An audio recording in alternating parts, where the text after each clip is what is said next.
Hey, it's Mark Linger with your video thought for the day. All right, we're getting near the end of Song Week, but this is anti-Song Week. So if you've missed out, you need to go back and listen to these. They're on YouTube. But I'm looking at songs this week that have a message that cries out for the message, the biblical message. These are songs that in and of themselves don't answer the questions they ask or indicate a problem or speak in some way almost opposite of the biblical message.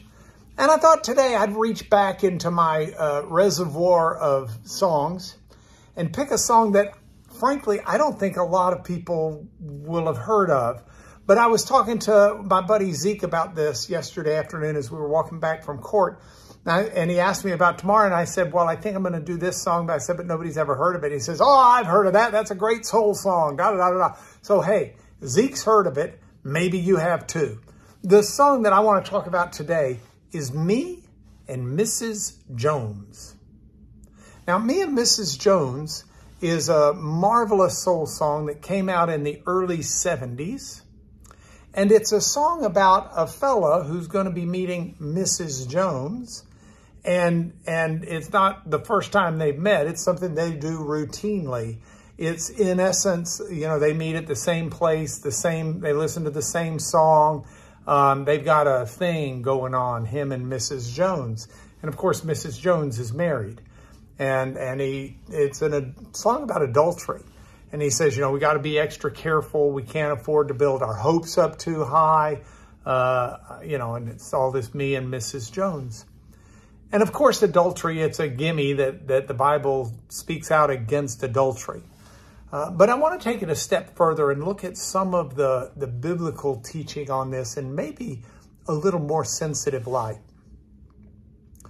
All of us desire to be loved, desire to be appreciated, desire to be in a relationship that is meaningful and significant and affirming. And I think that's what drives a lot of people to think they may be able to find that outside their marriage. And there's something seductive about the idea of something that's fictional, that's not as real, not as, you know, it doesn't have the foundation that a genuine marriage does. And from a biblical perspective, the Bible talks about this in a really interesting way. The Bible says that God's relationship with his people is to be a relationship that's grounded in the metaphor of a marriage. And so if you read about God calling Israel out of Egypt and God meeting Israel at Mount Sinai in the wilderness, that unfolds like a Jewish wedding. And God says, you know, you will be my people and I will be your God. And here are the terms of our wedding vow. And the people agree to it and say, yes, this is what we want.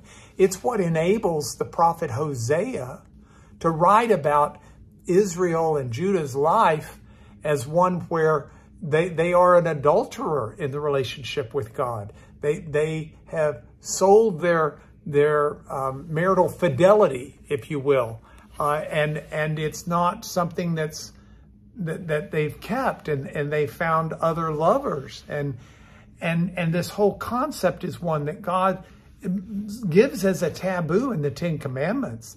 But the taboo is not simply one of a earthly husband and wife. The don't commit adultery is wound up also in the concept of don't have another God on top of the Lord. He is the one God.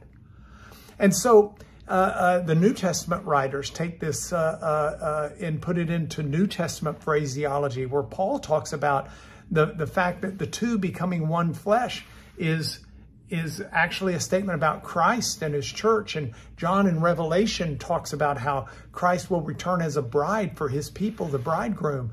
And so this is a biblical concept that not only within an earthly marriage are you to try to find that affirmation and unconditional love you need, but our allegiance and faithfulness to God And a relationship with him is one that should be where we get affirmation. It should be where we get value. It should be where we're understood. It should be where we delight and take joy. And so me and Mrs. Jones, I think, reflects the cry of a heart, but it doesn't reflect the real answer to that cry, which is bound up first in a relationship with God and second in the relationships that metaphor that are very real relationships that we're to have on earth, if we're called into those. So anyway, that's my thought for the day. Hey, last song tomorrow. We'll see what it's going to be, but this is your video thought for today.